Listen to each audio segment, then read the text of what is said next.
విఘ్నులు సాహిత్యాభిమానులైన శ్రోతలకు నమస్కారం అండి. మీ అందరికీ గురు పూర్ణిమ సందర్భంగా శుభాకాంక్షలు తెలుపుతున్నానండి. ఇక మీ అందరికీ దిండు కింద పోకచక్క నవలకు 6వ భాగానికి స్వాగతం పలుకుతున్నాను. క్రితం వారం చెప్పిన 5వ భాగంలో శాకయ్య ఎలా అయితే తనను వెంటాడుతున్న వారి నుంచి తప్పించుకొని పోతూ నది అడ్డం వచ్చింది. ఆ నది వరదల మీద ఉంది. ఇప్పుడు అతనికి ఒక సమస్య, ఆగిపోతే అక్కడ వాళ్ళు చంపుతారు, నదిలో దూకినా బతకడానికి ఒక అవకాశం ఉంటుందో ఏమో అని ధైర్యం చేసేసి నదిలో దూకాడు. నదిలో దూకి ఏదో చెక్క పట్టుకుని ఒక మట్టి తుప్ప పట్టుకొని అలా ఇలా ఒక కొండ కొమ్మ దగ్గరికి చేరాడు. మొత్తానికి ఆ కొండ కొమ్మ మీదకి ఈదుకుంటూ వెళ్ళి ఆ కొండ కొమ్మ ఎక్కాడు. తాను పట్టుకున్న గడను, ఆ చిన్న మట్టి తిప్పను వదిలేశాడు. తీరా ఆ కొండ మీదకి వెళ్ళేటప్పటికి చూస్తే అక్కడ ఒక పెద్ద పాము ఉంది.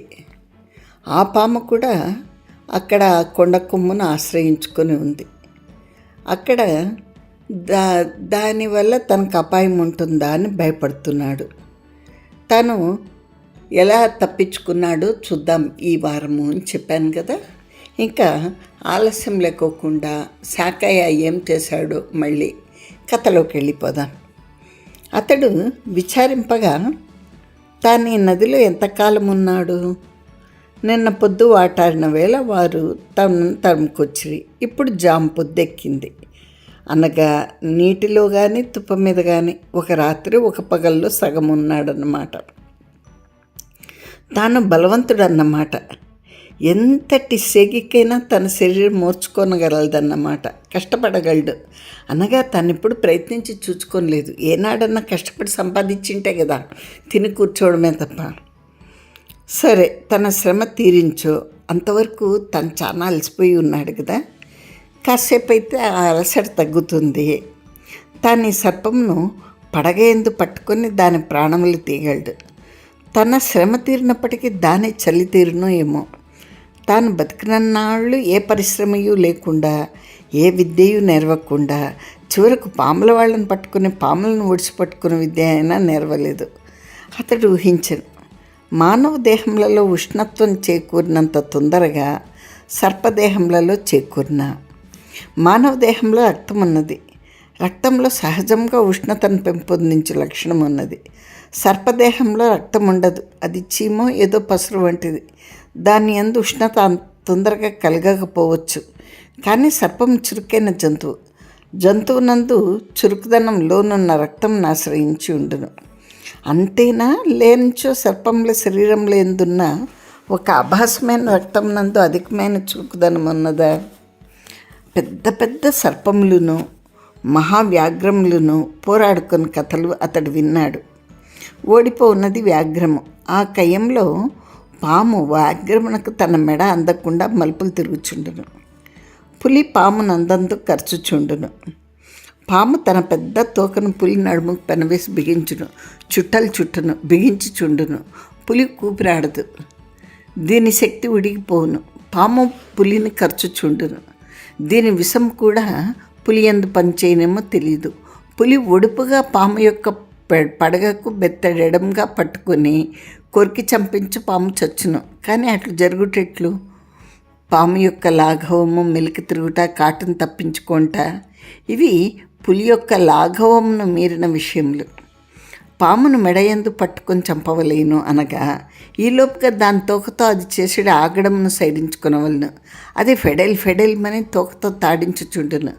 దానికి కూరలయందు విషమును, బలము తోక ఎందు ఉండును. అనగా పాము మెడను బిగించి పట్టుకున్న కుడి చేతి ఎందుకంటే దాని పుచ్చమును అంటే తోకను తమాయించుకున్న శక్తి ఎడమ చేతి ఎందు ఉండవలేను. అదే ఆలోచించుకుంటున్నాడు శాకయ్య. ఒకవేళ పాము తన మీద అటాక్ చేస్తే ఎలా తప్పించుకోవాలి అని. ఇది చిన్న గుట్ట, కింద ఎంత కొండ ఉన్నదో తెలీదు. ఒకవేళ పాము ఇతడు పోరాడవలసి వచ్చించో గుట్ట కొప్పెర మీద శిఖరం మీద ఎడం లేదు. ఇద్దరినూ కలిసి మళ్ళా ప్రవాహంన పడవచ్చును. ఈసారి అతడు ప్రవాహంన పడించో తట్టుకుంట కష్టమే. తాను తొందరపట్టేందుకు పాముకు జాగ్రత్తావస్థ వచ్చిన తర్వాత విచారింపవచ్చును. అప్పుడు విచారించేదేమో విచారించో ఇప్పుడు విచారింపవలనో ఏమో. ఈ గుంజాటంతో తనకేమీ పాల్పోలేదు. ఇంతటితో సరిపోలేదు. మరీ జాగ్రత్తగా చూస్తే ఏరు ఇంకా పొంగుతూనే ఉంది. కొండ కొబ్బరి మీద ఉన్న భాగం మూసుకొని పోవచ్చుండెను. కొండలోని పొడి భాగం తక్కువగుచుండెను. అప్పుడే అతడి అదృష్టం ఒకటే, అది పగలు జాము పొద్దెక్కుట. ఇంకను 3 జాములు పగలుంది. ఆ నది ఎంత పొంగునో ఏమో తెలియదు. నడిమింటికి సూర్యుడు రాగా పామునకు మాంద్యం వదలవచ్చు. అప్పటికిద్దరూ కొండ మీద నిల్చుండుటకు తావులేకపోవచ్చు. లేదా ఒక పరిమితమైన స్థలంని ఇద్దరు ఆక్రమించుటకు ప్రయత్నింపవచ్చు. అప్పుడు ఎవరు గెలుస్తారో వారిదా పొడి నేల కావచ్చు. దైవవశంన అతడున్న చోటుకు పెద్ద కర్ర వచ్చెను. కొంచెం దూరంగా నది ప్రవాహంలో ఉండెను. తానున్న చోటుకు వచ్చిచుండెను. దాని అంతటా అది తన దగ్గరకు వచ్చినట్లేదు. తానే నీళ్ళల్లో దిగి ఈది దాన్ని తెచ్చుకొనవలను. ఇది భగవంతుడు తాను సర్పంను సాధించుటకు పంపిన ఆయుధం అనవచ్చు. చివరికి ఆ కొండ కొమ్మ మీద ఒకరి నిల్చుండుటకు తగిన స్థలం ఉండొచ్చో. పామును తొలగింపక తప్పదు కదా. అతడు నెమ్మదిగా నీటిలోనికి చొచ్చెను. అతనికి ఒకటే ఆధారం. అతడు నిన్న సాయంత్రం నదిలో దూకినప్పుడు తాను కట్టిన దోతి పైనున్న ఉత్తరీయము సుదృఢంగా తన శరీరమునకు బంధించుకొనెను. అతడు ఆ 2 వస్త్రములను తన దేహమున బంధించిన లక్షణం సూచించో వాని దేహం నీళ్లలో కుళ్ళిపోయినను వాడు వేసిన ముళ్ళు ఊడవు. కొండ కొబ్బరి చేరినప్పటి నుండి నెమ్మదిగా ఆ ముడులు ఊడదీయనారంభించను. అప్పటికి ఉత్తరీయం సడలను. ఆ ఉత్తరీయంను 10 పీలికలుగా చించెను. తాళ్ళుగా వేసను. ఒకదానికోటి గట్టిగా ముడి వేసను. కొండ కొమ్మనందు ఒక కుసకు చివర బిగించి ఒక చివర తన నడుమున కట్టుకొని జలంలోనికి చొచ్చెను. ఎట్లయినానేమి ఆ కర్రను సాధించెను. కొండ కొబ్బరి మీదకి తెచ్చాను. ఇప్పుడు అతని దగ్గర ఉన్నవి 2 సాధనములు. ఒకటి తాడు, రెండవది కర్ర. ఇంతలో నది మరి 1 అంగుళం పొంగినట్టుంది. భగవంతుడు రక్షించి ఇంక కొంతసేపట్లో నది తీయుటకు ఆరంభించనిచో కొంతసేపటికి కొండ కొబ్బరి ఉండదు. అప్పటి మాట ఏమగును. ఈలోపుగా ఈ సర్పం నాకు జాగ్రత్త రాకుండా నది ఏట్లో పడి కొట్టుకుని పోవునా, లేక పరిశిష్టమైన అల్పిష్ట దేశంన తనతో వివదించునా. ఆ నిద్రపోవచ్చున్న పాము మరియు ఒక ఊహ. అది ఎవరికే చచ్చిపోయిందా? కాష్టంతో ప్రవాహంలోనికి తోయట యత్నించో అదేదో ఇప్పుడే తేలిపోను. అది చుట్టుకుని పడుకొని ఉండను. దాని మెడ మీద కర్రతో కొట్టకు వీల్లేదు. దాని మెడ విడిగా రాతి మీద ఉండించో మెడ మీద కర్ర దెబ్బ తగలను. కానీ దాని మెత్తని ఒడల మీద ఉన్న మెడ మీద కర్రతో కొట్టించో దానికి దెబ్బ తగలదు. అతడికి మరో ఊహ వచ్చింది. ఈ తాడొకటి తన వద్ద ఉంది. దీనికి ఏనుగ మెలిక వేసి సులభంగా దాని మెడ సందులోనికి దూర్చి ప్రాణాక్రమణం జరుగు వరకు బిగించమగును. అప్పుడు అది ముడతలు విప్పుకొను. మెడ ఎందున్న ముడిని తప్పించుకోవటానికి ప్రయత్నించును. తాను తాటిని మిక్కిలి బిగించును. ఆ సమయంలో దాని మెడ దాని చుట్ట మీద ఉండదు, రాతి మీద ఉండును. కర్రతో కొట్టి చంపవచ్చు. అతడు అట్లే చేయటకు నిశ్చయించుకున్నాను. తాటికి ఏనుగు మెలిక వేసి దాన్ని తల సందులోనికి దూర్చడానికి యత్నించను. ఆ యత్నం సఫలమైన. తాడు బిగించిన కొలది పాము కొట్టుకున్నారంభించను. అది చుట్టుకున్న చుట్టలు విడిపోనారంభించను. చుట్టలు విడిపోయించో దాని సంక్రమణమునకు కొండపై ఉన్న స్థలం చాలిడినట్లేదు. అతడు కర్రతో దాని మెడ ఎందు వధించెను. దానికి ప్రాణం పోయింది. కానీ తోక తెగ మెలికలు తిరుగుచున్నది. ప్రయత్నం చేసి కాష్టంతో దాన్ని ప్రవాహంలోనికి తోసివేసెను. అది మరలా కొండ మీద రావాలన్న ప్రయత్నం చేయుటకు పామే లేదు కదా. దాని పుచ్చమంతయు తోకంతా నదిలో పడి కొట్టుకుని పోయిను. ఇప్పటికొక్కటి స్థిరమైంది. ఇప్పుడు అచ్చంగా ఆ కొండ కొమ్ము తనదే. తానే సర్వాధికారి. కానీ పామును మడిగించను. కానీ అంగుళం పెరిగి వచ్చుచున్న నది నెట్టు అదుపులో పెట్టును. అతడు ఒక్కటి నిర్ణయించను. తానున్న చోటుకి నది ఎంత పెరిగి వచ్చిననో పెద్ద ప్రవాహం కాదు. ప్రవాహ వేగం అచ్చట ఉండదు. ఒట్టి జలం వచ్చును. అంచేత తాను 4 రాళ్ల నడుమ కూర్చున్నచో లేదా కర్రను 2 రాళ్ల నడుమ ఇరికించి దాన్ని గట్టిగా పట్టుకున్నచో, తాటితో తనను తాను గాఢమైన అచ్చట శిలాశకలమునకు బిగించుకొనుచో, లేచి నిల్చుండించో తాను కొట్టుకుని పోడు. ఒకవేళ నది పెరిగినా, కొండ కొమ్మును మించి నిలిచినా తన తల ఎత్తు పెరగదు. అంత ఎత్తు పెరిగించో అది జలప్రళయమే అగును. ఇతడు ఆ ప్రయత్నం చేశాను. తానచ్చట భద్రంగా నిల్చుండెను. రాత్రి 2 జాములకు నది పెరిగి నిలుచున్న తన నడుము వరకు వచ్చాను.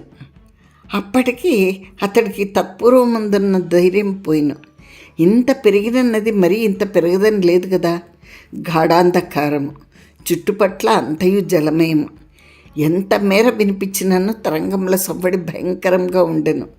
పగటి ఎండ ప్రాణములను తీర్చింది. గడిచిన సగం రాత్రి చలి మరలా ప్రాణములను మెలిపెట్టుచున్నది. అతడు నిస్సందేహంగా తెల్లవారి వరకు గడ్డకట్టిపోవును, మునిగిపోవును. తాను బతుకుట దుర్లభం.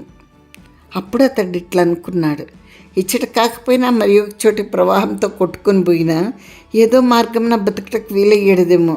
ఇప్పుడు తనను తాను శిలకు బంధించుకొనెను. బంధించిన కట్ల తొలగించుకుంటకు తాను నీళ్లలో మునిగి కొంతసేపు ఉండవలేను. వట్టి లెక్కనైనచో 15 దినములు నిరాహారిగా ఉండగలడు. ఇంతటి శ్రమలో 15 దినముల ప్రమాణము క్రమంగా తగ్గిపోతున్నట్టు కనిపించను. ఆకలియో అవుతున్నట్టు అనిపిస్తోంది. ఇప్పుడు అతనికి తెలియట అన్నది మానివేశను. నది పొంగుతుందా, నిలబడి ఉందా, తగ్గుతున్నదా?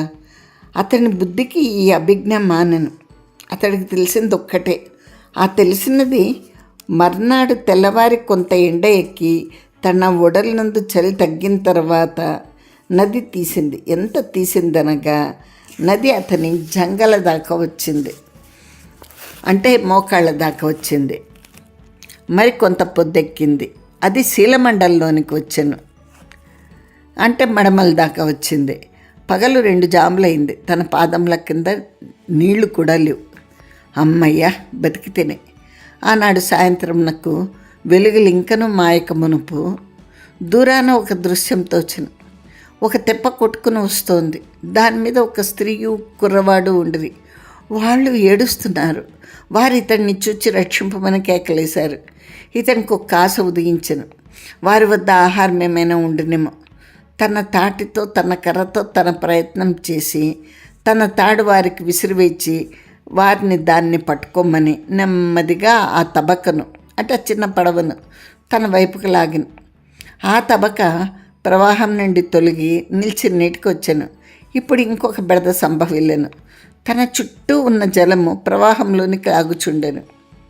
పూర్వమే బాగా ఉండెను. అతడిట్లో కష్టపడి వారిని తానున్న మెట్టకు చేర్చెను. వారి వద్ద రొట్టెలు ఉండెను. వారును బతికిటిమి అనుకొనిరి. ఆమె భర్తృవిహీన, ఇతడు ఆమె కొడుకు. వారిది కొంత పేద సంసారం. ఊరి వెలుపల ఇల్లు కట్టుకుని నివసించుచుండ్రి. నిద్రలో ఆ ఊరు మునిగిపోవుటయు, వారి ఇల్లు కూలిపోవుటయు, వారు దైవవశమున బతికి ఉండుటయు, తప్పించుకుందామని ఒక గడ్డి మేటిలో పండుకుంటయు, ఆ గడ్డి మేటి పురాణ ఘాసముల గంతి అయిన మట్టిపెళ్ల మీద ఉండుటయు, వారు కొట్టుకుని వచ్చుటయు జరిగింది. గడిచిన రాత్రియే ఇది సంభవించను. ఆ తల్లి పేదరాలయ్యు కొడుకు కొరకెప్పుడునో రొట్టెలు చేసి ఉంచుకున్నాను. ఆ రొట్టెలు ఉన్నవి. ఆమె తానును తన కొడుకు బతికితిమి అనుకొనెను. బతికించిన వాడు పరమేశ్వరుడు అనుకొనెను. నది ఇంకా పొంగదు. 2-3 నాళ్లలో పూర్తి తీయను. ఈ 2-3 నాళ్ళు ఆ రొట్టెల మీద బతికించో నందో రాజా భవిష్యతి. 10 రొట్టెలు ఉన్నవి, పెద్ద పెద్ద రొట్టెలు. 4 దినములకు తల్లి కొడుకులిద్దరికి 4 రొట్టెలు చాలును. తక్కిన 6 రొట్టెలు కలవు. పూర్తిగా నది తీసి తాము సురక్షితంగా ఇచ్చటికొచ్చేరుడు వరకు తాను ఇంకొక రొట్టె కూడా తిననని ఆమెకి నచ్చజెప్పి ఇతడు మిగిలిడి 6 రొట్టెలను తినను. ఆమె అవునని లేకపోయిను, కాదని లేకపోయిను. అతడు ప్రాణదాత కదా. క్రమక్రమంగా నీరు తగ్గుచుండెను. 2 దినములలో కొండ అంతయు కనిపించెను. అది పెద్ద పర్వతం. ఆ పర్వతం మీద చెట్లు చేమలు కలవు. అది క్రమంగా తడిసిన కొండ అయినను తత్ర పొడి ఏర్పడుచుండెను. తాగుటకు జలం మాత్రం సమృద్ధిగా ఉండెను. వారి అదృష్టం కొలది ఇది నది అయ్యాను. సముద్రమైనచో ఉప్పు నీళ్లు కొట్టుకొని పోవాల్సిందే. ఇక 2-3 దినములలో అది యథాస్థితికి వచ్చును. లంఘనములలో మనుగుడుపులని శాకయ్య తాను సురక్షితంగా ఉంటిని అని తెలిసినంతనే ఆమెను వాంఛించెను. బలవంతం చేశాను. అతడు ప్రాణదాత. తన బతికెట్లయినను తన కుమారుని బతుకు అతని మీద ఆధారపడి ఉండేను. ఆమె లొంగిపోయాను. వారి రొట్టెలైపోయిన తర్వాత నది బాగుగా తీయట చేత వారి కన్నము కొండ మీద దుర్లభం కాలేదు. వారం దినములకు కొండ యొక్క కుడి భాగమునకు దాత్రికి సంబంధం కలిగాను. వారు బయలుదేరి దేశంలోనికి పోవచ్చును. అది ఏ దేశము? తాను ఎచ్చటి నుండి పారిపోయి వచ్చానో ఆ దేశమా? అతడికి దిగ్భ్రాంతి చేకూరాను. సూర్యోదయం వలన తూర్పు దిక్కు తెలియచున్నదే కానీ తాను ఎచ్చట బయలుదేరినో ఏమో గోచరించట్లేదు. ఇట్లుండగా తాను బుద్ధిపూర్వకంగా తన కామాధీన బుద్ధితత్వం చేత ఒక సంసారంను మెడకు తగిలించుకున్నాను. ఈమె భార్య, వాడు కొడుకు. 5 ఏళ్ల కింద 6 సంతానంను భార్యను వదిలిపెట్టి వచ్చిన తర్వాత ఈ నడుమ కనీసం 2 యౌవనవతులను తన భార్యలుగా చేసుకోవడానికి ప్రయత్నించిన తాను నేడు 10 ఏళ్ల కొడుకుతోటి భార్యను హఠాత్తుగా సంపాదించాను. వీరిని ఎచ్చటనో దించిపోవలేను. దేశంలోనికి పోయిరి. వరదలు కొట్టుకుని వచ్చిన సంసారమని అచ్చట జనులు ఆదరించింది. 10 దినములలో అచ్చట ఉన్న ఒక పల్లెకలో ప్రజలకు అతని మహత్యం తెలిసాను. అతడు ఒక సిద్ధుడు, పండితుడు, మహాప్రవక్త. వారికి అచ్చట బ్రతుకు సుఖంగా గడిచొచ్చుండెను. అచ్చట 2 నెలలు గడిచాను. కానీ అతడి ఊహ వేరు, దైవం సంఘటించినది వేరు. ఇది మగధ దేశం కాదు. నదిని దాటిన కానీ మగధములలోనికి ప్రవేశం లేదు. అనగా తాను నదిలో ప్రవేశించకముందు ఏ స్థితిలో ఉండెనో ఆ స్థితిలోనే ఉండనున్నమాట. నది దాటిన తర్వాత గిరివ్రజమునకు పోవుటకు చాలా ఎగువకు పోవలేను. శాఖకు నిజంగా తన అనుభవంను బట్టి జ్ఞానోదయం కావలేను. కొందరికి ఎప్పుడో ఏదో ఒక విలక్షణమైన జ్ఞానం కలుగును. వారు ఆ చట్నీ పీట పెట్టుకుని కూర్చుందరు. తాను కృష్ణ విరోధి. గిరివ్రజం నందు కృష్ణ విరోధము సమృద్ధిగా కలదు. అతడి కొత్త భార్యను, కొడుకును ఒక అర్ధరాత్రంన విడిచి నది దాటి వెళ్ళిపోయాడు. సో మళ్ళీ శాకయ్య బయలుదేరాడు, ఈమెను వదిలిపెట్టేసేసి. ఇట్టి శాకయ్య గిరివ్రజపురం చేరాడు. అచ్చట నది అర్ధరాత్రం నందు దాటాడు. ఇప్పుడు అతడికి నదులను దాటుట అనగా పిలపిలాయమానంగా ఉండెను. అంటే చాలా తేలిక, చాలా సులభమైపోయాను. ఎంత ప్రవాహంనైనా నడ్డి ఈదగలడు. సుడిగుండంలన్నచో భయం లేదు. ఆ కొత్త భార్యను, కొత్త కొడుకును నీలాచలమన్న గ్రామం నందు వదిలిపెట్టాను. ఆ భార్య పేరు రత్నావళి, ఆ కొడుకు పేరు గోస్వామి. వారితో ఇతడు 3 నెలలు సుఖంగా కాపురం చేసిన. అచ్చట కూడా తన శక్తుల చేత కొందరిని వశపరుచుకున్న. విశేషమేమనగా ఈ నీలాచల గ్రామం యొక్క వెలుపల ఎవరిది కాని ఒక స్థలం ఉంది. అందులో ఇతనికి గ్రామస్తులు చిన్న పాక వేసి పెట్టరు. అది వీరి సొంతమైంది. ఇప్పుడు గోస్వామి దానికి అధికారి. వారి తిప్పలు వారు పడవలేను. ఇతడు లేచి వచ్చాను. నది దాటిన తర్వాత గిరివ్రజం చాలా దూరం. అతడు 6 దినములు కాలి మీద ప్రయాణం చేయవలసి వచ్చాను నడిచి. అతడి జీవితంలోని రహస్యం ఒకటి అతడికి తెలిసాను. అతడు బ్రాహ్మణుల ఇండ్లకు పోరాదు, విద్యావంతుల ఇండ్లకు పోరాదు, సంపన్న గృహస్థుల ఇండ్లకు పోరాదు. అక్కడ వీని ఆటలు సాగవు. కాబట్టి సంపదతో చదువు ఉండును, చదువుతో తెలివి ఉండును, తెలివితో ఆలోచన ఉండును, దాంతో విమర్శన ఉండును. అట్టి వారేదో ఒక దుర్వేళలో మోసపోలేను కానీ చటుక్కున మోసపోరు. అంచేత ఇతడు అన్నోదకములకు లోపం లేని సామాన్య సంసారాలను చూచి వారి ఇండ్లకు పోవును. ఇతడి అదృష్టం కొలది ఆ వేళకు మగవాడి ఇంటిలో లేకపోయినా ఆ గృహిణిని సులభంగా వశపరుచుకును. అతడి గెలుపు 2 విధములుగా ఉండును. గృహిణి యవనవతి అయి, చూపరి అయి, కొన్ని లక్షణముల చేత కామిని అన్న అభిప్రాయం కలిగించేదైనచో అతడు ఆమెను సులభంగా నవ్వి ముఖం నందు కొన్ని వికారములు తెచ్చి ఉయ్యారంగా నిల్చుండి హేళగా మాట్లాడి ఆకర్షించును. స్త్రీలలోని లక్షణములు బహువిధములుగా ఉండును. కామము పురుషుల్లో వల్లనే స్త్రీల యందు కూడా సర్వసాధారణమైందే. కానీ కొందరు పురుషుల యందు, స్త్రీల యందు శరీరగతములైన కొన్ని లక్షణములు తత్కామంను వెలికి కనిపింపజేయును. అట్టిది కాముకులైన వారికి పరస్పరం తెలియచుండును. ఇది అతని మొదటి గెలుపు. రెండవ గెలుపు కొరకు స్త్రీలు కానీ పురుషులు కానీ కొంచెం అమాయకులుగా కనిపింపవలేను. కొందరి ముఖములలో తెలివి కొట్టవచ్చినట్లుండెను. వారు సులభసాధ్యులు గారు. వారు ప్రతిదానికి వెక్కిరింతురు, తర్కమును పెంచుదురు. వారి యందు అల్పశక్తులు పనిచేయవు. శాకయ్య ఈ 4-5 ఏళ్లలో సన్యాసులను బైరాగులను ఆశ్రయించి 2-3 విద్యలు నేర్చాను. వట్టి మేన నుండి ఇంత విభూతి తీను. ఇది ఒక క్షుద్ర విద్య. ఏవో కొన్ని బీజాక్షరములు ఉచ్చరించి ఆ భస్మమును తీసి వారి చేతిలో పెట్టను. వారితడు మహాయోగి అనుకుందరు. ఇది 2వ గెలుపు. ఈ 2 గెలుపులతో అతడి 6 దినములలో సుఖంగా ప్రయాణం చేసిన. ఒక ఊరిలో అచ్చట కొన్నాళ్ళు ఉండి పోగలిగినంత గెలుపు గెలిచాను. కానీ తను గిరివ్రజపురం పోవుటకు అప్పుడే 3 నెలలు ఆలస్యమైంది. ఒక ఎమ్మెలాడి అయిన సీమాటి యొక్క ఆకర్షణమును తెగ తెంచుకొని గిరివ్రజపురంకు వచ్చివేశాను. గిరివ్రజపురము అనగా పెద్ద కోట.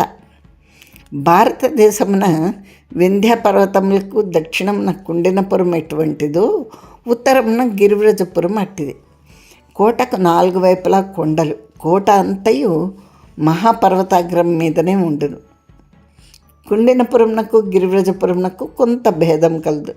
కుండినపురంన కోటయు రాజవంశము, పెద్ద రాజోద్యోగులు, ఏనుగులు, గుర్రములు, సేనలు మాత్రమే విశాలమైన పర్వతోపరి భాగమున ఉన్న కోటపై ఉండును. పట్టణం కిందనే ఉండును. గిరివ్రజపురం అటు కాదు, అంతయు పర్వతం మీదే. రాజవంశము, మంత్రులు, సేనలు మొదలైన ఉండేది ప్రధాన దుర్గం. ఆ కొండ మీదనే మరి యొక్క పెద్ద కొండ. దాన్ని ప్రత్యేకంగా కోట అందరు. పట్టణమంతయు దుర్గంనకు యువతల ఉన్న మహాపర్వతం మీద ఉండును. ఆ పర్వతం చుట్టూ కూడా బురుజులు ఉండును. అచ్చటికి పోవటకు కూడా సాధ్యం కాదు. గిరివ్రజపురంలోనికి పోవలేను అనగా పురంలోనికి పోయి ఏం లాభము? కోటలోనికి పోవలేను. ఇతడికి కోటలోనికి పోవు సామర్థ్యం లేదు. కింద పర్వతం మీద ఉన్న పట్టణంలోనికి పోయి కొన్ని చోట్ల స్థావరం ఏర్పరచుకుని తన ప్రతిభ వ్యాపింపచేసి క్రమంగా దుర్గంలోనికి పోలేను. అతడి ఎత్తిన ఎత్తు పెద్దది. జరాసంధుని కుమారుడైన సహదేవుడు రాజు. అతడి దర్శనం చేసి తనకు శ్రీకృష్ణుని ఎందుగల విరోధంతో అతడి సానుభూతిని సంపాదించి కొంత చేయవలేను. శాకయ్యకిప్పుడు 2 ఆయుధములతో పాటు 3వ ఆయుధం కలదు. అది కృష్ణద్వేషం. గిరివ్రజపురం నందలి జనులందరూ శ్రీకృష్ణుడిని ద్వేషింతురు. కానీ భగవంతుడనవాడు మనిషిని వలె ఉండును. వానికి కూడా మానవుని వల్లే ముక్కు, మొగము, చెవి, పాదము మొదలైన ఉండునో తెలియదు. వాడు వట్టి కామస్వరూపుడో లేంచో పరిస్థితులు విచిత్రంగా లోకమునందు బహుపురుషులకు ఏర్పడుచుండును. ఈ పరిస్థితుల వాడేమో ఈ అన్ని విధముల వాడుండును. వాడెప్పుడు ఎందుకు ఎవరికి ఏం చేయునో తెలియదు. జరాసంధుడు 150 ఏండ్లు భారతదేశంన మహాప్రతిభతో విరాజిల్లేను. భారతదేశం నందలి సర్వరాజ్యములలో వాడి మాటకు తిరుగులేదు. వాడి చెరసాలలో కొన్ని వేల మంది రాజకుమారులు బంధితులై ఉండరనగా, అనేక వేల మంది రాజకుమార్తెలు బంధితులై ఉండిరి అనగా, వాని ప్రతిభయు వాని పరాక్రమము సామాన్యములై ఉండునా. భగవంతుడు వాని యందు వికటించెను. 3 బ్రాహ్మణుల వలె వచ్చుట ఏమి, వారి యుద్ధపీక్ష అడుగుట ఏమి, పొమ్మనచో పోయేడు దానికి జరాసంధుడు ఇచ్చుట ఏమి, ఇది పరరాజు దండెత్తి వచ్చినట్లా, వాని సైన్యములు వీని సైన్యములు తలపడి పోరాడినట్లా, అస్త్రశస్త్ర విద్యాకుశలత్వం ఏర్పరచుకున్నట్లా, ఇదేమి గెలుపు? అడిగినవాడు బ్రాహ్మణుడే అడిగాను. నిజానికి బ్రాహ్మణులు కాదాయను. చేసిన దానము, ఇచ్చిన భిక్షయో పుచ్చుకున్నవాడు వేరు, కనిపించినవాడు వేరు. ధర్మం ఇట్లుండునా? ఇట్టి దానికి కూడా కట్టుబడి ఉండు మనసు కలిగి ఉండుట, వీనిని సంహరించుటకు దైవం ఆ మనోలక్షణ రూపంలో ఉండుట, ఇదొక ఆశ్చర్యం. ఆ దైవము ఇప్పుడు ఉపయోగించునని రేపు ఉపయోగించును అని రాదు. ఎవనికో ఎందుకో ఎప్పుడో యోగించును. ఒక్కొక్కప్పుడు గొప్పలో యోగించును, ఒక్కొక్కప్పుడు కొద్దిలో యోగించును. ఒకప్పుడు గొప్పవారికి యోగించును, ఒకప్పుడు కొద్ది వారికి యోగించును. ఆశ్చర్యమేమనగా ఆ భగవంతుడు ఒక్కొక్కప్పుడు కృత్రిములకు యోగించును, చోరులకు యోగించును, జారులకు యోగించును.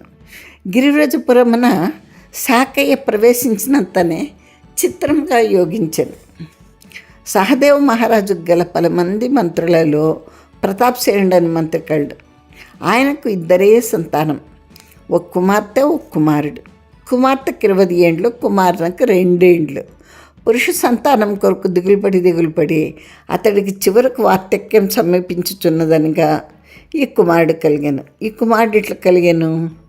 గిరివ్రజపురమున ప్రధాన దుర్గం కాని కొండ మీదనున్న పర్వతోపరి భాగమునందున్న మహాపట్టణమునకు ప్రాగ్దిశ యందు ఒక శివాలయం ఉండును. ఆ స్వామిని ప్రతాప్సేనుని భార్య కొలువగా ఈ మగబిడ్డ పుట్టెను. ప్రతాప్సేనుని భార్య వారంనకు ఒకసారి కొడుకుతో శివాలయంనకు పోవును. ప్రాతకాలం నందు పోయి సూర్యుడు నడిమింటి వచ్చు వరకు అందే ఉండి రుద్రాభిషేకం చేయించి వచ్చుచుండును. ఆమె 4 గుర్రములు కట్టిన రథం మీద శివాలయంనకు పోచుండును. ఆనాడు ప్రతాప్సేనుడు రాజకార్యం మీద ఎగుచు తన రథమును తన వెంట తీసుకుని పోయిను. మంత్రి భార్య శివాలయంనకు పోలేను. వారికి ఒక ఏనుగు కలదు. ఆ గజం ఉన్మత్తమైనదని దానిని ఎవ్వరూ అద్రోహించట్లేదు. మావటివాడి గడిచిన 4-5 నెలలుగా దాని ఉన్మాద లక్షణములు కనిపించటం మంత్రితో పలుసార్లు చెప్పాను. మంత్రి కూతురు దాని మీద ఎక్కేచటికైనా పోలేనని తండ్రితో తన కోరిక 10 సార్లు చెప్పినను ప్రతాప్సేనుడు అంగీకరించలేదు. ఆమె పేరు నాలాయిని. నాలాయినికి ఏనుగులెక్కుట అన్న మిక్కిలి సరదా. తండ్రి ఇంటిలో లేడు, రథం లేదు, అల్పప్రథములున్నవి కానీ వాడి మీద పోవట మంత్రి కుటుంబం యొక్క టీవీకి తక్కువ. తల్లి రుద్రాభిషేకం కొరకు తొందరపడుచుండెను. ఎట్లా ఒకట్లో నాలాయిని తల్లిని అంగీకరింపచేసి మావటివాణిని ఏనుగు సిద్ధపరిచి తీసుకురమ్మను.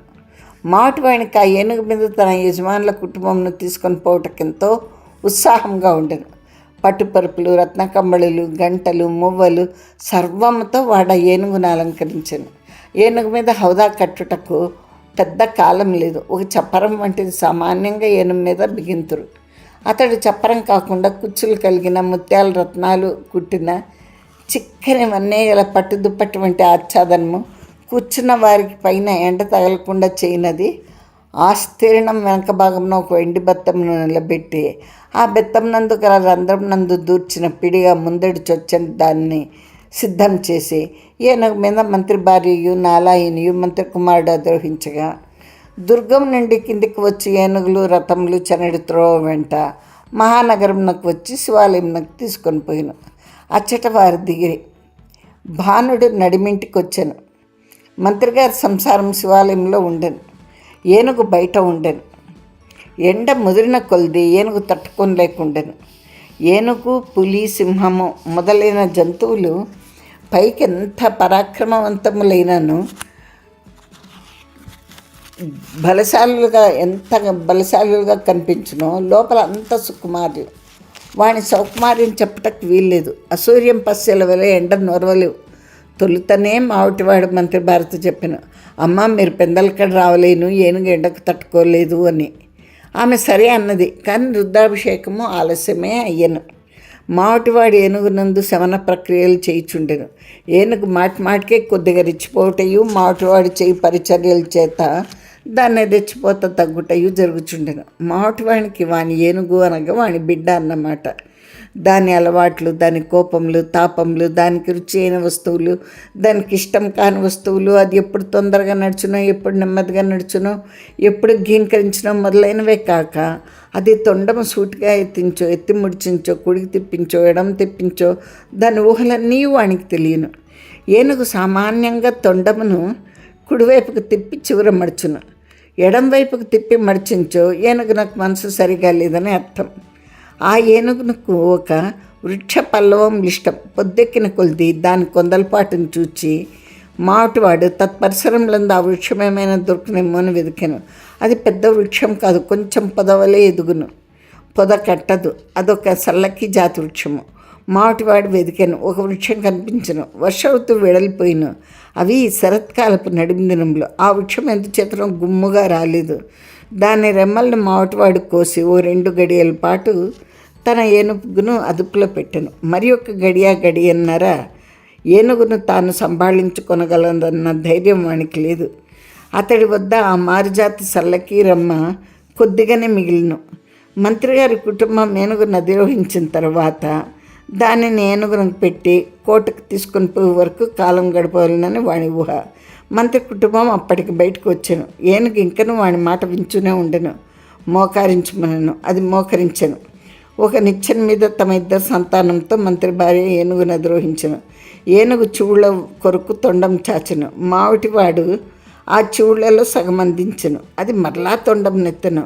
ఉన్నవన్నీ ఇప్పుడే ఇచ్చించో దారి పొడుగునకు సరిపోవని అతడు ఇయ్యలేదు. ఏనుగు నడుచుచుండెను. కానీ ఘీంకారములు, తప్పటడుగులు, తొండం ఎడం వైపుకు మడుచుటలు కలుగుచుండెను. ఇతడు ఆ మిగిలిన మా జాతి సల్లకి పల్లవములు కూడా అందించెను.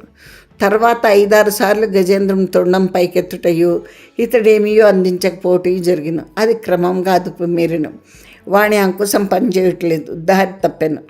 జనము భయగ్రస్తులే అటు ఇటు పారిపోచుండెను. మంత్రి భార్య భయపడుచుండెను. ఏమగునో తెలియదు. తల్లి కూతుండ్రిద్దరు పసివాణి కొరకు భయపడుచుండ్రి. కొంతసేపటికి ఆ ఏనుగు మావటివాణిని లెక్క చేయలేదు. వాడేమీ చేయలేకపోచుండెను. ఆ ఏనుగు మావటివాణిని తన తొండంతో కిందికి లాగెను. అది తొండంతో తనను చంపును అని అతడు ఊహించెను. భాగ్యవశంన ఆ ఏనుగు అతడిని చంపలేదు.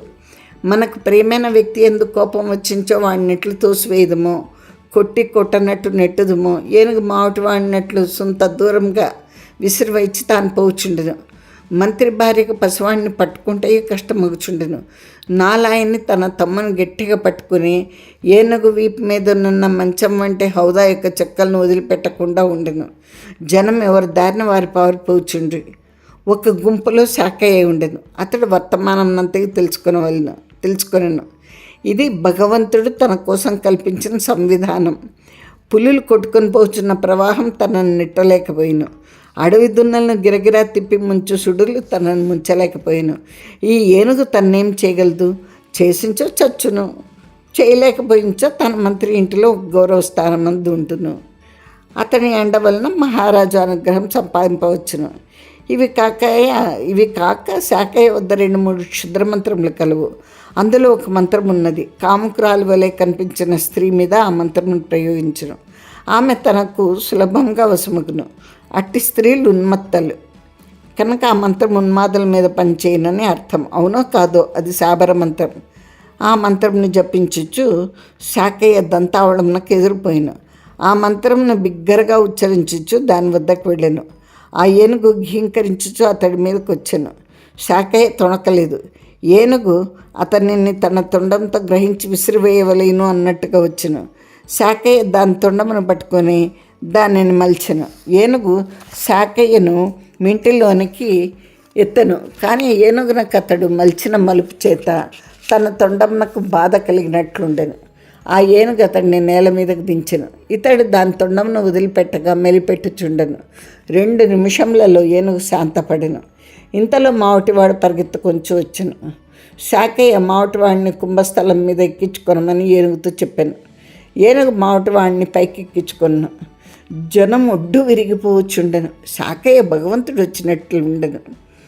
మంత్రి భార్యయు కుమార్తెయు మావటివాడితో శాఖయ్యను కూడా ఎక్కించుకొని అతని కోట్లోకి తీసుకొని పోదామని చెప్పి శాఖయ్య అంగీకరించలేదు. ఇప్పుడు ఏనుగు మావటివాడిని మాట వించుండెను.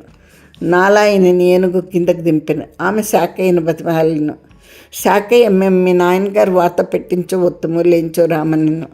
ఏనుగు మరలా నాలాయనని పైకి ఎక్కించుకున్నాను. వారు కోట్లోనికి పోయిరి. ఊరెల్లా పురమెల్లా ఈ వార్తతో ఘోషించిపోచుండెను.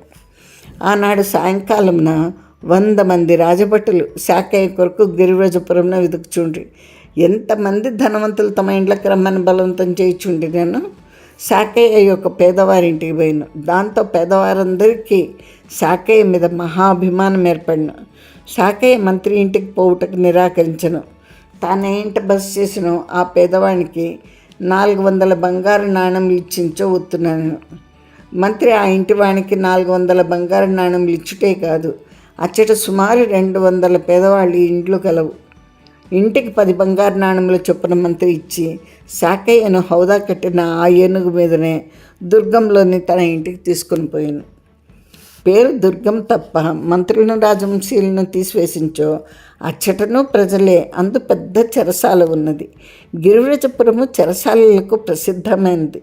రాజకన్యలేమి రాజపుత్రులేమి 30-40 వేల మంది 30-40 ఏండ్లు జరాసంధుని చేత చెరసాలలో ఎందుంచబడ్డారు.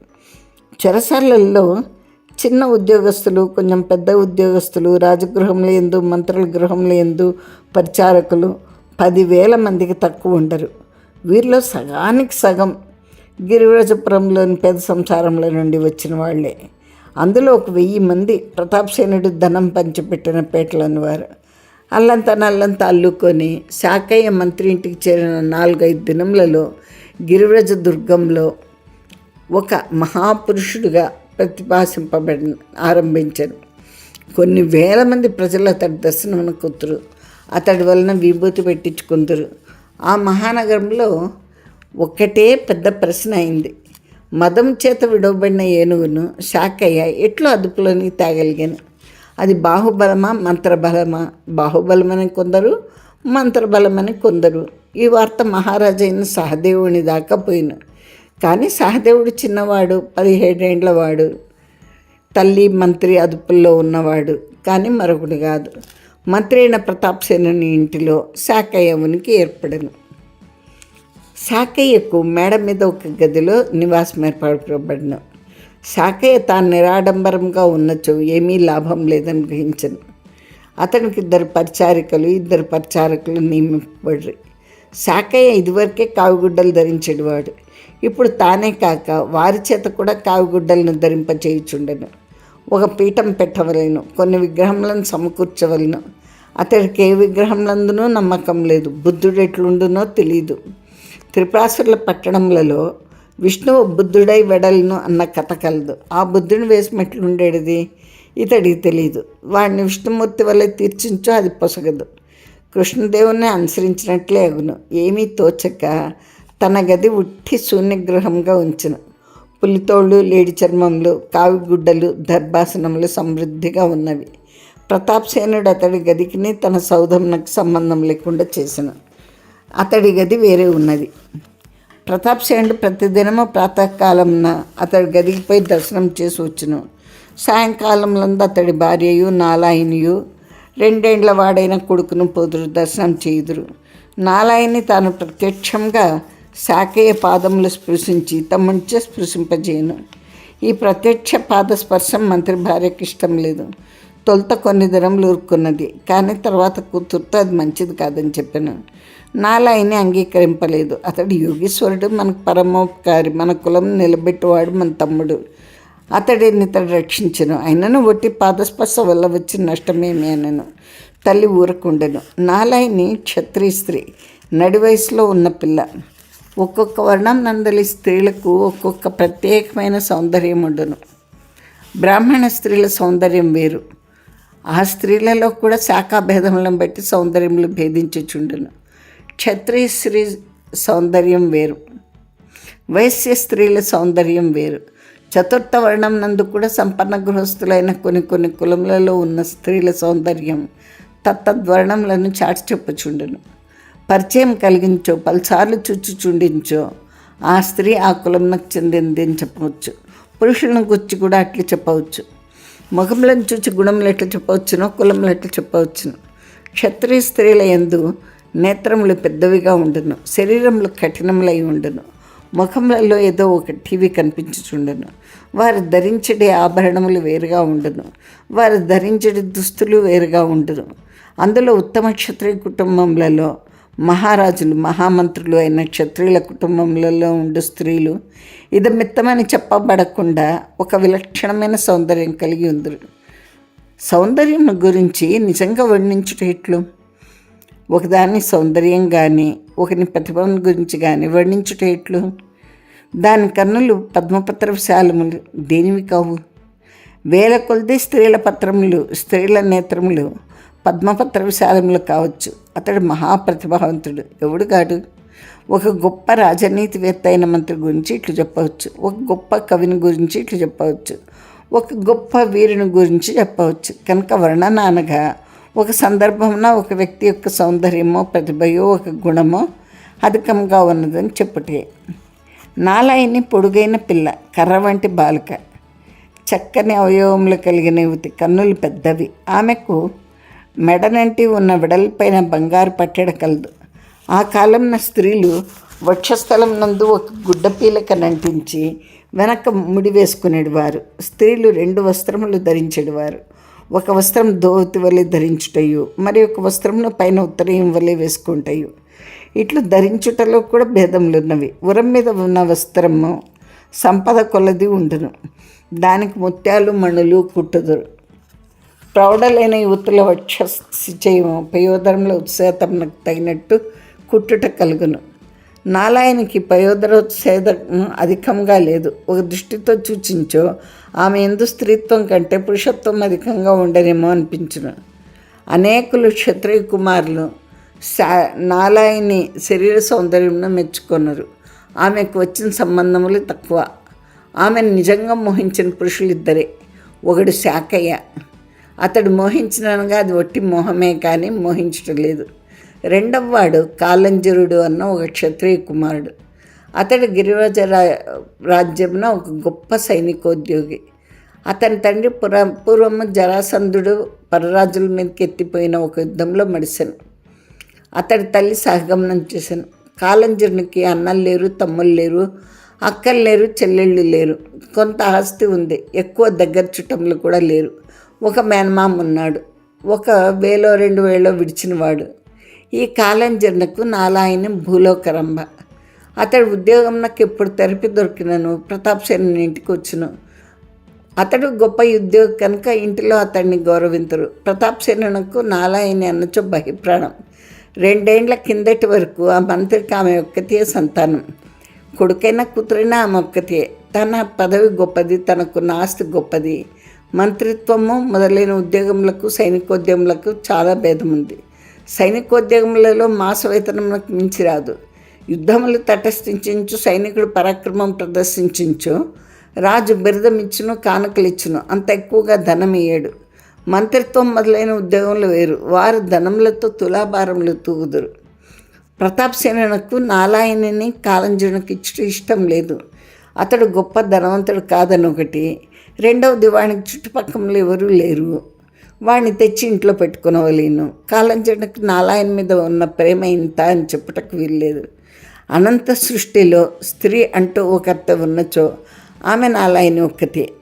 తనని గురించి కాలంజరునికి ఇట్టి అభిప్రాయం ఉన్నదని నాలాయనికి చక్కగా తెలియను. ఆ నాలాయని యొక్క స్త్రీత్వమే విలక్షణమైంది. అందు శృంగార రసం ఉన్నదో లేదో తెలియదు. భావన మాధుర్యం ఉండదు. ఒక లజ్జ, ఒక వయ్యారము, ఒక హేళ మొదలైన లక్షణములు తక్కువ. స్త్రీ మాత్రమగును. ఇన్నిటికంటే ఒక విశేషం ఉంది. ఆమె కాలంజరుని చేత ఈ పని చేయించును, ఈ పని చేయించదు అని లేదు. ఆ కొండకు కొమ్ము ఉన్నది కదా, ఆ కొమ్ము పైన ఆకాశం ఉన్నది కదా, ఆ ఆకాశం ఎంత ఎత్తుననేమి లఘువైన శరీరం గల పురుషుడు ఎగిరినచో ఎంత ఎగరగలడో అంత ఎత్తున ఆకాశంలో మనకు కనిపించకుండా ఒక రత్నం వేలాడుచున్నది. చెయ్యి ఎత్తెగిరించో అది వాడి చేతికి అందును. ఉన్నమాట నిజం. అందడి మాట అంతకన్నా నిజం. కానీ కనిపించదని ప్రయత్నం మానవేయరాదు. ఆ రత్నంను నాకు తెచ్చిపెట్టమని నాలాయన అడిగించో కాలంజరుడు ఆ పర్వతం మీదకు పోయి ఇంకా వద్దులే అని నాలాయని చెప్పటి వరకు ప్రతిదినము గడియో 2 గడియలే కూర్చుండును. ఇది కాలంజరుని మీద నాలాయనకు గల అధికారం. ఇట్టి అధికారం తన మీద నాలాయనకు ఉన్నదని కాలంజరునికి తెలియను. ఆమె ఇతని ప్రేమను పరిగణించుచున్నదో లేదో అతనికి తెలియదు. ఇటు ఎన్ని పనులైనను నాలాయన వానితో చెప్పును. వాడు సాధ్యమైనచో చేసుకుని వచ్చును, లేంచో బిక్కమగంతో తిరిగి వచ్చును. కార్యం సాధించుకుని వచ్చినప్పుడు నాలాయని వానికి చేసేటి మర్యాద ఏమనగా తన పక్కన కూర్చుండనిచ్చును. తన పాదరక్షలు తెచ్చిపెట్టుటయో, తన చేతిలో ఉండి ఏ వస్తువైనా జారిపడించో అతడు దాన్ని తీసుకుని ఇచ్చుటకు అంగీకరించుటయో, ఎప్పుడైనా అతడు బెదురుగా ఆమె హస్తమును తాకించో ఆమె ఊరుకుంటును. అతడు ఎంత ఆమె అనుగ్రహించుటకి ఇది పరమావధి. ఈమె చెప్పిన పని అతడు చేసుకొని రాలేకపోయాను. కాలంజరుని అప్పటి స్థితి చూచి తెరవలేను. వాణిని ఆమె వెక్కిరింపు, తిరస్కరించడి తిరస్కారము. ప్రతాప్సేనుడు తన ఆస్తినంతనూ ఇచ్చినను నేను ఈ పెళ్ళాన్ని చేసుకున్నాను రా బాబు అనవలేను. కాలంజరుడు నియమిత కాలముల యందు సైన్యం నందే ఉండును. అమావాస్యలు, అష్టములు, మరికొన్ని పర్వదినములు సర్వోద్యోగులకు విశ్రాంతి కాలములు. అవి సైన్యంలో అన్ని దినములు సైన్యమును వదిలిపెట్టిపోవటకు వీల్లేదు. ఆ ధర్మంలో నిర్వర్తించటం వంతులుగా ఉండదు. అట్టి విశ్రాంతి దినములలో కాలంజరుడు నాలాయని దర్శనార్థం వచ్చును. నాలాయని తల్లి వాడిని తమ ఇంటనే భోజనం చేయమనను. ఈ ఒక్క సేత తప్ప నాలాయని తల్లి అతని యందు నెరవు ఇంకొక శ్రద్ధ లేదు. కాలంజరునికి అది చాలు. తన కూతురుని అతనికి ఇచ్చుటకు అంగీకారం లేనిచో తనను వారింట భోజనం చేయమని ఆమె అడుగునా?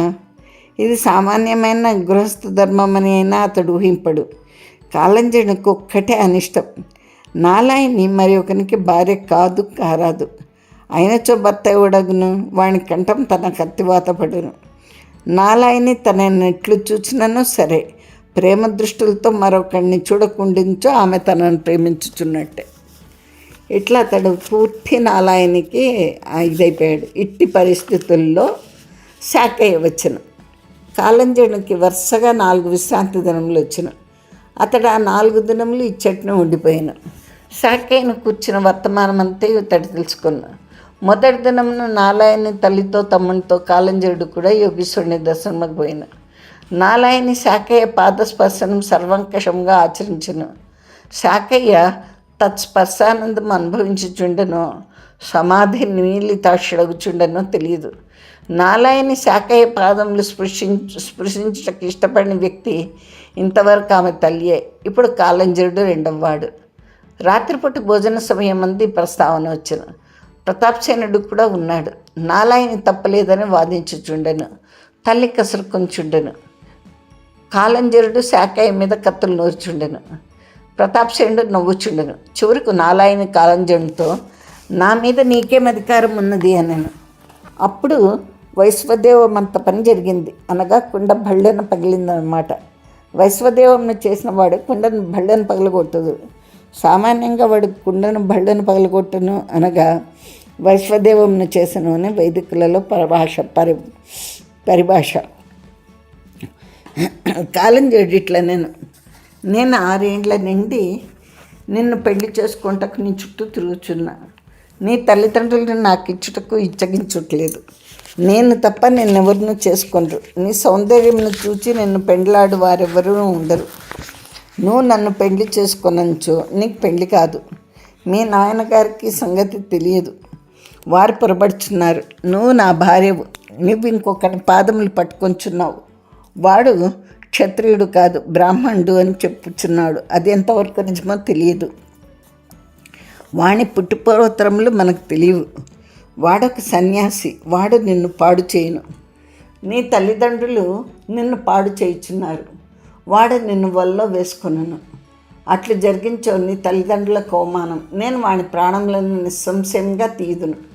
ఇంత ఉపన్యాసం చేసి కాలంజరుడు కోపంతో ఆ ఇంటి నుండి తక్షణం వెళ్ళిపోయించో అది కొంత ఫలప్రదంగా ఉండేది. అతడు అట్లు చేయక చెట్నే ఉండేను. తల్లిదండ్రులు పట్టించుకోలేదు. కాలంజరుడు మర్నాడు శాకయ్య వద్దకు పోయి వాణ్ణి 10 తిట్లు తిట్టి అతడి మీద తన కోపం వెలిగించిన.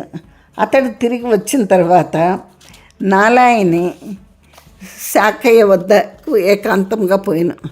శాకయ్య ఆమెను ఓదార్చినట్లు, ఆదరంగా చూచుచున్నట్లు, తాను మహాయోగి అన్నట్లు, ఆమెను కాలంజరుడు అర్థం చేసుకోలేనట్టు విచిత్రంగా ప్రవర్తించి ఆమెను బుజ్జగించి తలని కౌగిలించి మాటలలో వేదాంతము, చేతుల్లో కామంగా విచిత్రంగా ఆమెను పరామర్శించను. ఆమెకు భయం వేశాను. ఆమె పారిపోయి వచ్చాను కానీ వీటిని గురించి తల్లితో చెప్పలేదు. కాలంజరుడు వారి నడమ ఏదో జరిగినని ఊహించాను. కాలంజరుడు శాకయ్య వద్దకు పోయి వాడిని చంపుదనను కత్తి దూశాను. కాలంజరుడు ఒక పెద్దయు చిన్నయు కాని సేనాని శాకయ్యకు తెలియను. శాకయ్య ఒక తెలివి తక్కువ చేసను. మంత్రి తానన్నచో గౌరవం కలవాడు. కోటలో 10 మంది తన యందు గౌరవం కలవారు. అతడు కాలంజరునితో ఇట్లా, ఆమె నన్ను ప్రేమించుచున్నది, నేను ఆమెను పెండ్లి ఆడేదను. ఇట్లనుచుండగా ప్రతాపసేనుడు లోపలికి వచ్చుచుండెను. అంతలో శాకయ్య నోటి నుండి ఒక తప్పకుత వచ్చెను. ఆమెకును నాకు ఇదివరకే సంబంధం ఉన్నది. ఈ మాట అతడి నోటి వెంట వచ్చింది. కంటికి ప్రతాపసేనుడు కనిపించినాడు. కాలంజరుడు శాకయ్యను నరకబోయినాడు. ప్రతాపసేనుడు అడ్డం తగిలే వంట ఇంటి కుందేలు వీడచ్చడికి పోవునని కోపంతో ఇంటికి పోయాను. ఇంటిలో పెద్ద రగడ. నాలాయని వాటితో తనకేమీ సంబంధం లేదని చెప్పును. అదే దృఢంగా చెప్పించో బాగా ఉండేది. అంతకుముందు వాడు తనను బుజ్జగించింది, కౌగిలించింది, చుంబించింది చెప్పాను. నేను వాడిని అంగీకరించలేదనను. వాడిని ఇంటి నుండి తరిమి వేయవలేను. ఆమె మాటలు వారు నమ్మలేదు. రాత్రిపూట వాడిని సంహరించవలనని ప్రయత్నం సాగించుచుండగా ఎవరు ఆ కార్యం నందు నియోగింపబడరో వారే శాఖయ్యను గిరివ్రజపురం నుండి తరలించిరి. నీవిచ్చట ఉంటే వృథాగా నేను చంపదురు, పారిపోమని చెప్పిరి. అతడు పారిపోయాను. అతడు మరలా గిరివ్రజపురంలో కనిపించలేదు. తర్వాత 5 ఏళ్ళు జరిగిన నాలాయన్ని కాలంజడిని పెండ్లి ఆడుటకు తిరస్కరించను. కాలంజడుకు శాఖయ్య మీద సందేహం బలిసెను. అతడు ఉద్యోగం మానను, దేశ దిమ్మరి ఆయన. ఏమండి, ఈనాటికి ఈ కథ ఇక్కడితో ఆఫ్ చేస్తున్నానండి. మళ్ళీ మీకు మిగిలిన కథ 7వ భాగంతో చెప్తాను. ఈ శాఖయ్య చూడండి ఎలాంటి వాడో అర్థమైంది కదా. పోయిన ప్రతి చోట ఎవరో ఒక స్త్రీతో తను సంబంధం ఏర్పరచుకోవడము, ఆమెను అనుభవించడము, భోగించడము, ఆమె జీవితం నాశనం చేయడము, తానందుకు తాను ఏమి తెలియని వాళ్ళ వల్లే వెళ్ళిపోవడము, తాను ఒక పెద్ద యోగిగా కలరింగ్ ఇవ్వడము, ఇవన్నీ చేస్తున్నాడు. ఇట్లా వాళ్ళని ఇప్పుడు కూడా మనము చూస్తూనే ఉంటాము. ఇట్లా దొంగ సన్యాసులను, ఆషాఢభూతులను. సరేనా అండి. ఇటువంటి కథ ఎప్పుడో 60లలోనే విశ్వనాథ్ వారు రాశారు అంటే నిజంగా మానవ మనస్తత్వాలను ఎంతగా ఆయన అధ్యయనం చేశాడో తెలిసిపోతుంది కదండి. సరే, ఇప్పుడు మరి మీకు ఈ నా కథనం నచ్చితే లైక్ చేయండి, ఫ్రెండ్స్తో షేర్ చేసుకోండి. సబ్స్క్రైబ్ చేయకోకుండా ఊరికే వింటుంటారు కదా కొంతమంది, సబ్స్క్రైబ్ చేయండి. మీ సబ్స్క్రిప్షన్స్ నాకు ప్రోత్సాహాన్ని పెంచుతాయి. నేను మీలాగా ఇంట్రెస్ట్గా వినేవాళ్ళ కోసమే, కొద్దిమంది అయినా కానీ బాగా శ్రద్ధగా విని ఆనందించే వాళ్ళ కోసమే నా ఈ ప్రయత్నం అంతా అండి. కాబట్టి దయచేసి నన్ను ప్రోత్సహించండి, సబ్స్క్రైబ్ చేయండి. సరేనా అండి. మళ్ళీ మిమ్మల్ని 7వ భాగంతో కలుస్తానండి. అంతవరకు అందరూ ఆనందంగా ఉండండి. సాహిత్య పఠనం కొనసాగించండి, అభిమానించండి. మన తెలుగు సాహిత్యం ఉత్కృష్టతను తర్వాతి తరాలకు కూడా తెలియచేయండి. సరేనా అండి. ఉండనా మరి. మళ్ళీ మిమ్మల్ని 7వ భాగంతో కలుస్తాను. గురు పూర్ణిమ శుభాకాంక్షలు అందరికీ ఇంకొకసారి. By by.